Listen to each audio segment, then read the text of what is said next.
पाणी पिण्यासाठी काय एरो होतं. हा एरो होतं आता आता आहे का? आहे पण त्याला ते बंद पडले थोडा. ठीक आहे. या ठिकाणी मुलांना पिण्यासाठी जे पाण्यासाठी एरो होतं ते देखील या ठिकाणी बंद पडलेलं आहे.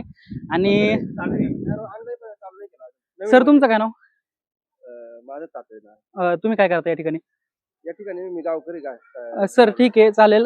तर तुम्ही सांगता एरो बंद पडलेलं आहे. बंद नाही पडलेलं आहे. हा. चालूच केलं नाही. आणलं ते पॅकिंग कधी आणलेलं आहे हे एरो?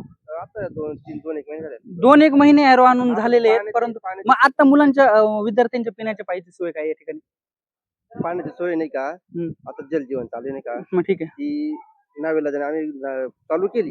हम्म. पण झालं काय माहिती का आता काही तांत्रिक अडचणीमुळे मोटर बंद झाली. जळाली वाटतं. नाही सर आता 2 महिने ठीक आहे मी मान्य करतो. प्युरिफायर या ठिकाणी बंद आहे. 2 महिने वापरलेलं नाहीये. परंतु आताच्या मुलांना पिण्याचं पाणी आता सध्या पाणी तर लागत असेल ना मुलांना प्यायला. पाणी मग ते पाणी कुठून वापरलं जातं? हे शेजारून आता येतं, शेजारून. शेजारून आणलं जातं. ही जी टाकी यातलं पाणी वापरलं जात नाही. प्यायला हे नाही वापरत. स्वयंपाकासाठी कोणतं पाणी वापरलं जातं सर? टाकू शकता पाईपलाईन. टाकू शकता ठीक. हो, शेजारी पाणी चालूच आहे. नाही ठीक आहे. ते सरांना नका त्रास देऊ. सर चालले आता वॉशरूम खोलायला मित्रांनो. तर नाही सर आता आम्ही तुम्हाला इन्व्हाइट केलं नव्हतं. तुम्ही आले तर माहिती द्या आम्हाला थोडीशी. मुळात सर आम्हाला माहिती द्यायला हे आणि ते जर आता हे असे उडवडीचे उत्तर. कुठून आलं का असं काही मी अकोल्यातून आलोय. मी पत्रकार निखिल चौधरी. आम्ही शैक्षणिक शाळा मराठी शाळा बंद पडताय गावोगावी. हा, हा. तर ते का बंद पडताय गावांचा आढावा घ्यायचा. आम्ही माहिती घेण्याचं काम करतो या ठिकाणी. हा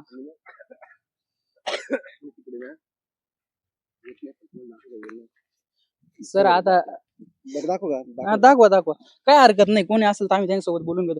कसं आहे हे कळणं गरजेचं आहे शासनाला. आम्ही हे शासनापर्यंत पोहोचवण्यासाठी आलोय का मराठी शाळांची परिस्थिती काय. तर या ठिकाणी आता मित्रांनो तुम्ही बघू शकता हे प्लास्टर देखील पडलेलं आहे आणि ही परिस्थिती या ठिकाणी आहे.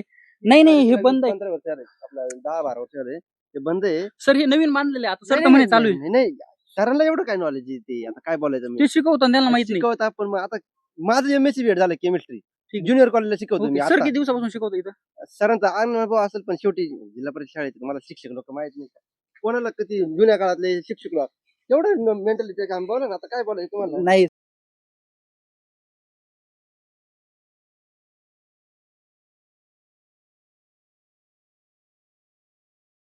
या ठिकाणी जे काही बारं काढलंय ना त्यातून या ठिकाणावरून पाणी नेलं जातं. ते पाणी निळवंड्याचं असं सांगण्यात आलंय. आणि बघू शकता तुम्ही शेजारी भाताचं शेत आहे आणि या ठिकाणावरून पाणी नेऊन विद्यार्थ्यांना पिण्यासाठी दिलं जातं असं तर सांगितलं जाते. पण पाणी अडवण्याची सोय कुठं दिसलेली नाही मला.